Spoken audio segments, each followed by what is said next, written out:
Dears, welcome back to our channel. അപ്പോൾ ഇന്ന് ഞാൻ വന്നിട്ടുള്ളത് നല്ലൊരു ഉണ്ണിയപ്പത്തിൻ്റെ റെസിപ്പി ആയിട്ടാണ് കേട്ടോ. അപ്പോൾ വിഷു ഒക്കെ അല്ലേ വരുന്നത്, അപ്പോൾ ആ ടൈം തയ്യാറാക്കാൻ പറ്റിയ നല്ല ടേസ്റ്റി ആയിട്ടുള്ള ഉണ്ണിയപ്പത്തിൻ്റെ റെസിപ്പിയാണ്. അപ്പോൾ ഒട്ടും സമയമില്ലാതെ നമുക്ക് വീഡിയോയിലോട്ട് കിടക്കാം. വീഡിയോയിലോട്ട് കിടക്കുന്നതിന് മുന്നായിട്ട് നമ്മുടെ ഫാമിലിയിൽ പുതുതായിട്ട് വന്ന ഫ്രണ്ട്സ് ആരെങ്കിലും ഉണ്ടെങ്കിൽ ചാനലൊന്ന് സബ്സ്ക്രൈബ് ചെയ്ത് സപ്പോർട്ട് ചെയ്യണേ.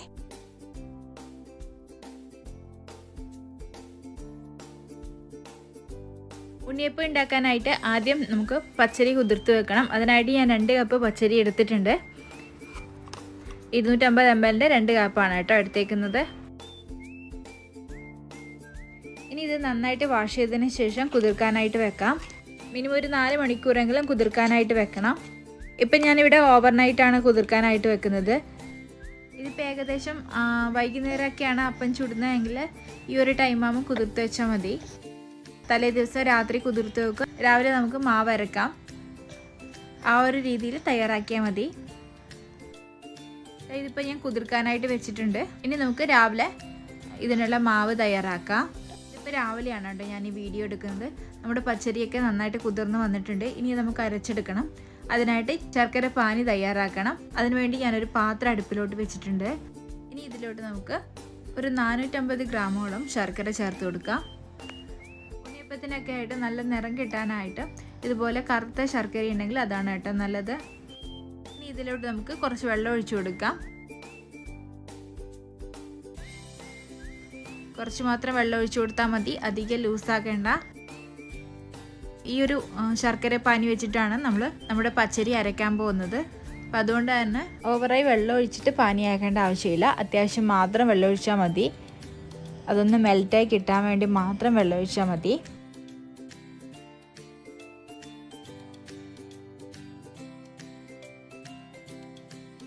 ഈ ശർക്കര പാനി ലൂസാക്കുന്നതിനനുസരിച്ച് നമ്മുടെ മാവും ഭയങ്കര ലൂസായി പോവും.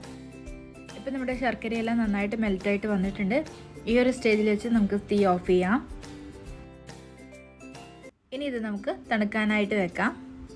തണുത്തതിന് ശേഷം മാത്രം അരച്ചെടുത്താൽ മതി. അപ്പോൾ നമ്മുടെ അരി അരക്കാനായിട്ട് ഞാനിവിടെ ഒരു ജാർ എടുത്തിട്ടുണ്ട്. ഇനി അതിലോട്ട് നമുക്ക് പച്ചരി ഇട്ട് കൊടുക്കാം. ഇപ്പം ഞാൻ ഈ അരി 2 ട്രിപ്പായിട്ടാണ് കേട്ടോ അരച്ചെടുക്കുന്നത്. ഇനി ഇതിലോട്ട് നമുക്ക് ചൂടാറിയ ശർക്കര പാനി ഒഴിച്ചു കൊടുക്കാം. ശർക്കര പാനി ഒഴിക്കുമ്പോൾ അത് അരിച്ചിട്ട് വേണം ഒഴിച്ചു കൊടുക്കാനായിട്ട്. ചില ശർക്കരയിൽ കല്ലൊക്കെ ഉണ്ടാവും, അപ്പോൾ അതിനായിട്ട് അരിച്ചിട്ട് വേണം കേട്ടോ ഒഴിച്ചു കൊടുക്കാനായിട്ട്. ഇനി ഇത് നമുക്ക് അരച്ചെടുക്കാം. ഇപ്പം ഞാൻ അരച്ചെടുത്തിട്ടുണ്ട്. ഇപ്പോൾ കണ്ടില്ലേ, ചെറിയൊരു തരികളോട് കൂടിയാണ് ഞാനിപ്പോൾ അരച്ചെടുത്തേക്കുന്നത്. ഇതുപോലെ നമുക്ക് ബാക്കിയുള്ളതും കൂടി അരച്ചെടുക്കാം. അതിനായിട്ട് ആ ജാറിലോട്ട് ബാക്കിയുള്ള അരി ഇട്ട് കൊടുക്കുകയാണ്. ഇനി ഇതിലോട്ട് ഒരു 3/4 കപ്പ് മൈദയാണ് ചേർത്ത് കൊടുക്കുന്നത്. 2 കപ്പ് അരിക്ക് 3/4 കപ്പ് മൈദ, ഈ ഒരു അളവിലാണ് കേട്ടോ ചേർത്ത് കൊടുക്കേണ്ടത്.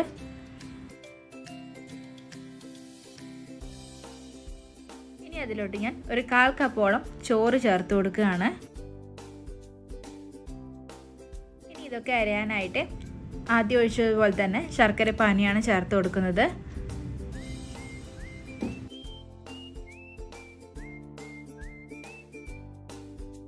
ഇനി ഇത് നമുക്ക് നന്നായിട്ടൊന്ന് അരച്ചെടുക്കാം. ഇപ്പം ഞാൻ അരച്ചു കൊണ്ടുവന്നിട്ടുണ്ട്. ഇനി അതിലോട്ട് 3 ഏലക്കായ ചേർത്ത് കൊടുക്കുകയാണ്. ഇതൊന്ന് നന്നായിട്ടൊന്ന് അരച്ചെടുക്കാം. ഇപ്പം ഞാൻ അരച്ചെടുത്ത് കൊണ്ടുവന്നിട്ടുണ്ട്. ഇനി നമുക്ക് ആദ്യത്തെ മിക്സിലോട്ട് ഒഴിച്ചു കൊടുക്കാം.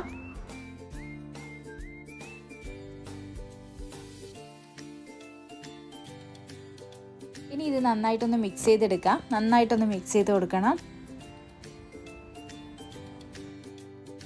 സാധാരണ ഈ ഒരു ടൈം കൈ വെച്ചിട്ടാണ് കേട്ടോ മിക്സ് ചെയ്തെടുക്കുക. അങ്ങനെ ആകുമ്പോൾ പെട്ടെന്ന് ആ മാവ് പുളിച്ചിട്ടും.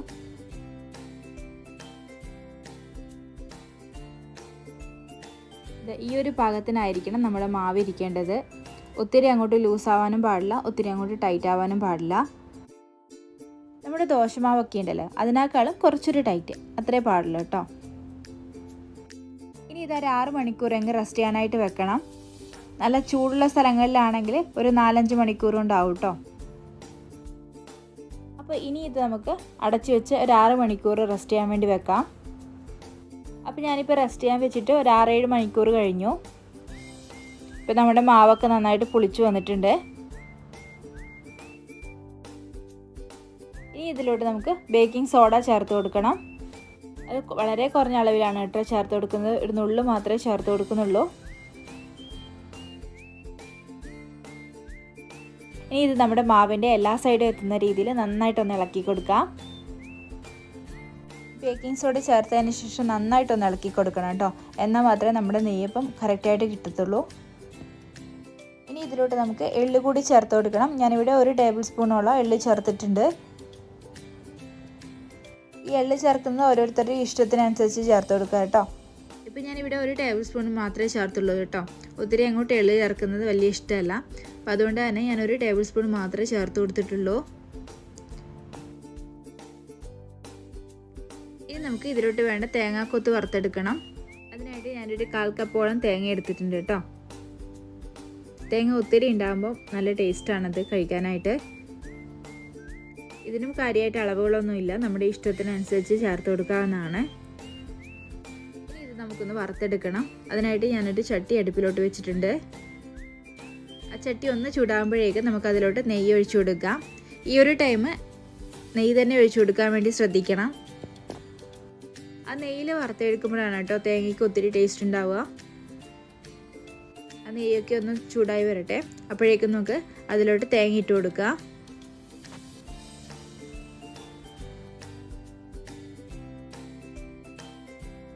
ഇനി ഇതൊരു ബ്രൗൺ കളർ ആവുന്ന വരെ ഇളക്കിയെടുക്കാം. ഇപ്പോൾ നമ്മുടെ തേങ്ങയൊക്കെ റെഡി ആയിട്ടുണ്ട്. ഇനി ഇത് നമുക്ക് നമ്മുടെ മിക്സിലോട്ട് ഒഴിച്ചു കൊടുക്കാം. ഒഴിച്ചു കൊടുക്കുമ്പം ആ നെയ്യും കൂടി ചേർത്ത് ഒഴിച്ചു കൊടുക്കണം കേട്ടോ. ഇനി ഇത് നന്നായിട്ടൊന്ന് ഇളക്കി യോജിപ്പിക്കാം. നമ്മുടെ മാവിൻ്റെ എല്ലായിടത്തും ആ തേങ്ങാക്കൊത്ത് എത്തുന്ന രീതിയിൽ നന്നായിട്ടൊന്ന് ഇളക്കി കൊടുക്കാം.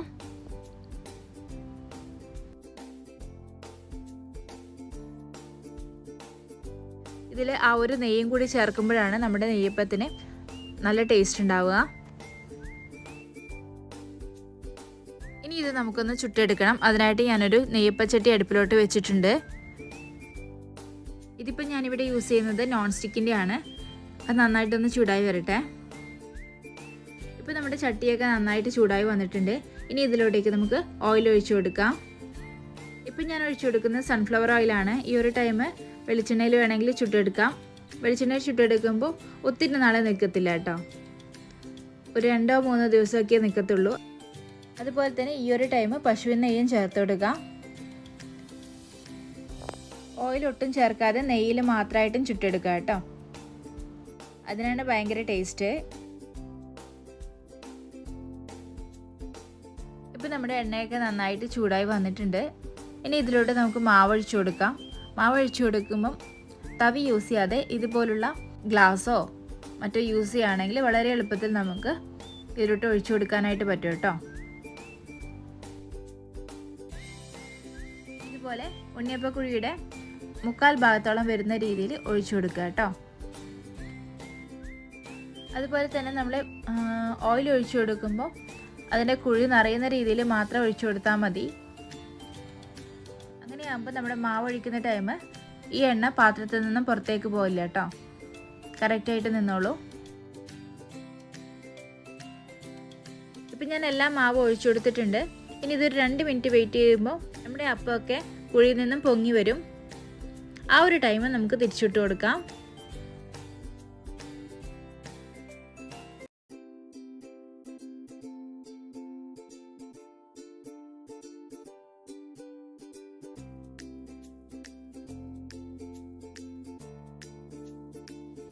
കണ്ടില്ലേ? ഈ ഒരു ടൈം നമുക്ക് ഫോർക്കോ പപ്പടക്കോല മറ്റോ യൂസ് ചെയ്തിട്ട് നമുക്ക് തിരിച്ചിട്ട് കൊടുക്കാം. അതുപോലെ തന്നെ ഇത് ഉണ്ടാക്കുമ്പോൾ ഒരു മീഡിയം സൈസ് തീയേ പാടുള്ളൂ കേട്ടോ. ഓവറായിട്ട് തീ കുറക്കാനും പാടില്ല, കൂട്ടാനും പാടില്ല. ഒത്തിരി അങ്ങോട്ട് തീ കൂട്ടി വെച്ച് കഴിഞ്ഞാൽ നമ്മുടെ നെയ്യപ്പത്തിൻ്റെ ഉള്ളു വേവത്തില്ല കേട്ടോ. അപ്പോൾ അതിനായിട്ട് മീഡിയം സൈസ് തീയേ പാടുള്ളൂ.